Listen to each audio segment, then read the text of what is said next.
আমাকে বাঁচানোর জন্য ফিকির করছি। আরে আমার খবর তো আমি জানি না। আমি চাই মসজিদের ইমাম সাহেবকে, চাই মুহাদ্দিস শাইখুল হাদিস, চাই দেশের প্রেসিডেন্ট এমপি, কিন্তু আমি তো আমার খবর জানি। আমি আমার নিজেকে বাঁচানোর জন্য কতটুকু অগ্রসর হয়েছি জানি কি জানি না? আমার কথাগুলো বুঝতেছেন তো?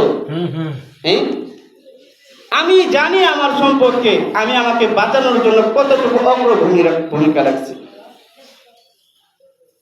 আমি আমার আমলকে ঠিক করার জন্য কতটুকু অগ্রসর হয়েছি, বুঝছেন না? আমার দাড়ি পাইকে গেল, চুল পাইকে গেল,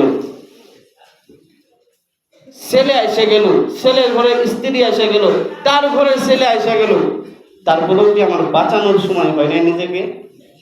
হ্যাঁ, তারপরেও কি সময় হয় নাই? এখনো কি সময় হয় নাই? নিজের বাবাকে নিজের হাতে কবরে ঢুকায় রাখলাম, নিজের মাকে ঢুকাইলাম, নিজের ভাইকে ঢুকাইছি, নিজের বন্ধুকে ঢুকাইছি, নিজের ছেলেকে ঢুকাইছি। এরকম মানুষ আছে কি নাই? হ্যাঁ, তারপরেও কি আনফুসাকুম নিজেকে বাঁচানোর সময় হয় নাই?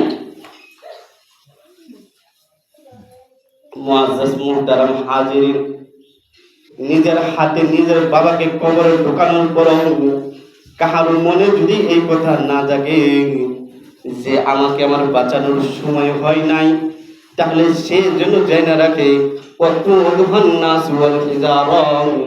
আল্লাহ তাআলা ওই বান্দাকে জাহান্নামের আগুনের ভিতরে পোড়াবেন।